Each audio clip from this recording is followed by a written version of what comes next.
When it comes to Roblox, only two things come to my mind. First, it's the game modes, and second, the users. We all know that Roblox isn't a game, but a platform. If you don't know what Roblox is, let me explain. According to its creator David Baszucki, Roblox is the ultimate virtual universe that allows you to create and share experience with friends, and be whoever you want to be. Right now there are over a billion game modes and just as many users because Roblox allows you to create your unique mods. So it's no surprise that there are many mods on Roblox, some of which are incredibly good and well made, not even resembling typical Roblox games. Now, that's we've covered Roblox. What about users, you ask? Well, grab some tea or coffee, subscribe to the channel, and welcome to the series What Is?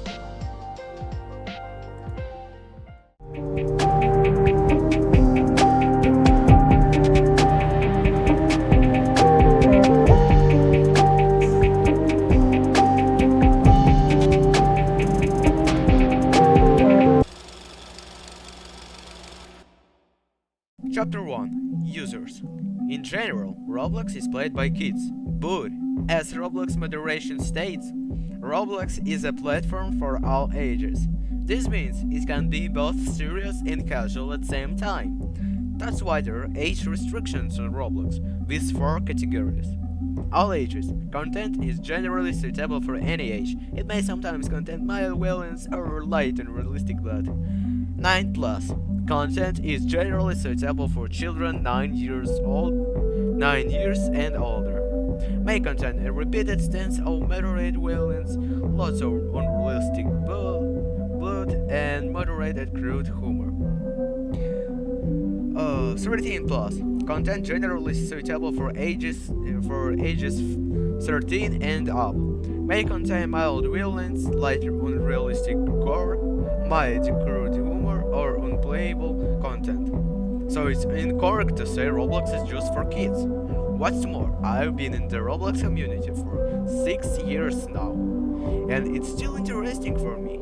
It somewhat reminds me of Minecraft, with its servers and YouTubers. Roblox was created in 2004 under the name Dynablox, but the first version of Roblox was developed to the test physics. Later, David and his friend Eric, may he rest in peace, decided to create a platform where users could create game mods and play with friends. Eric and David worked on Roblox for 2 years, until its global release in 2006. Roblox didn't have an easy start in 2006, because no one knew what Roblox was. It only became popular in 2008. After 2007 and 2008, the classic era begins. It's because as the first million users joined the platform. This was because people learned how to create games using the first version of Roblox Studio. Popular mods at the time was popular. Work at Pizza Place, Crossroads, Tower Wars, Murder Mysteries, Survive the Disaster, and others. Over the years, Roblox evolved with new features, removing old ones, and everyone was satisfied. Then came 2014 with a major update. The classic era ended in 2014. Sharing in the era of YouTube. After the release of Five Nights at Freddy's, YouTube became extremely popular, and YouTubers didn't know what content to make. That's when Roblox came to the rescue. Thanks YouTube. Thanks to YouTube, Roblox now has over a billion users. But there are 2 specific users worth discussing in detail. Who is Artem? He is a 12-year-old boy and a friend of Roblox, one we mentioned earlier. His relationship with Ronald is a bit rocky. Artem tried his hand at Roblox Studio, but it didn't work out for him, and he realized that programming wasn't his thing. He started his YouTube channel in 2022, and my old subscribers probably remember those days. Artem deleted his channel because too many Russians subscribed, and his comments were full of terror, I guess. So he decided to delete it and create a new one. It's been 2 years now, and he still hasn't uploaded anything on his new channel. Artem dreams of becoming a truck driver, and Roblox helps him feel like a real driver. Overall, there's not much else to say about Artem, but his future is ahead of him. Who is Daniel Stalk? Why do Artem and I both have Stalk after our names? Why does my channel have Stalk in the title? Why is Stalk everywhere?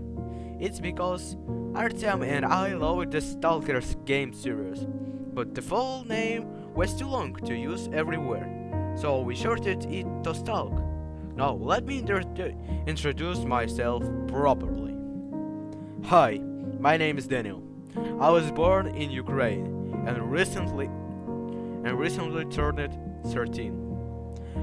I grew up in Donetsk Oblast, and I have two brothers and a YouTube channel, which I started in 2021 before the war. I managed to upload only one video since then. But there's something I want to tell you. Even before I had YouTube channel, I would pretend to make videos, turning on Bandicam and talking to you as if I already had 1,000 subscribers. This was probably around 2017-2019, and it was until 2021 that I finally created Daniel Stalk. If you watched that video, you might notice that during my introduction, I didn't say hi, it's Daniel Stalk. Instead, I say Rubric. Why Rubric? This nickname became an inseparable part of the channel. I still use it as a reminder of when the sky was brighter and the grass was greener. So, when I got my phone in 2022, I started making content exclusively in Russian, because on YouTube I kept coming across Russians video and other cringy stuff. But back then it seemed normal to me how wrong I was. We'll return to the topic of Russian content. But what about Roblox? Well, my Roblox account was created by Tad in 2019, and ever since I love it playing Roblox. Later, I found out you could create your own games on Roblox. That's when I got in the right groove. I started making cringe maps without any algorithm, without any scripts, relying only on the toolbox. Toolbox is a Roblox Studio tool that allows you to search and use other people's models. It also contains viruses, so I don't use it anymore. Basically, I stole other people's models and placed them randomly on my map, calling them games. But somehow this cringe was noticed by players, and they started playing it. One of my games, Bending the Ink Machine, gained 16,000 visits. I was shocked. I would log into the game from my computer and ask the players if they liked it, but most said no. In total, I earned 269 Robux from that game alone. Not to mention the others. Then I began improving my programming skills, and now I can write basic scripts. Now we can move on to the topic of Russian content. God blesses you. Guys, it will be long.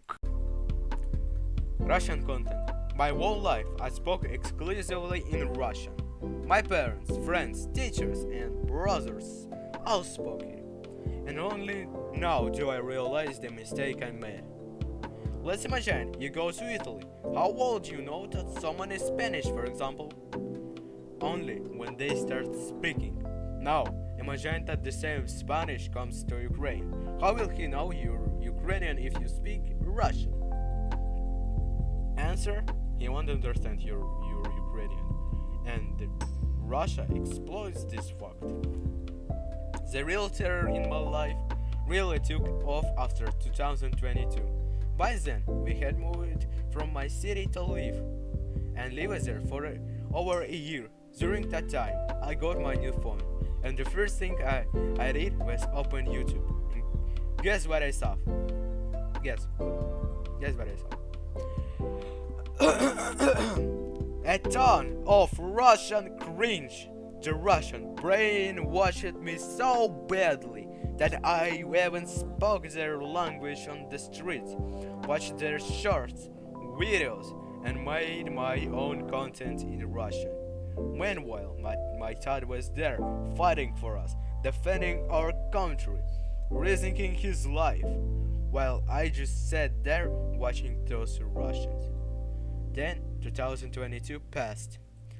My dad returned, and I didn't even notice that I completely stopped speaking Ukrainian. Expect maybe some surgic on holidays. But in 2024, I told myself, and no, I deleted all Russian content from my subscriptions, removed everything related to Russia, deleted all my Russian friends on Roblox. I even began thinking in Ukraine, filming videos in Ukraine, and writing scripts in Ukraine. In conclusion, I just want to say, without Russian content, my life became much more better. So I will continue making videos exclusively in Ukrainian, sometimes translating them into English. Well, that's it from me. That's it from me. You was with Daniel Stalk, our rubric. Thanks for watching. Smash the like button, subscribe, and don't miss any new videos. See you next time.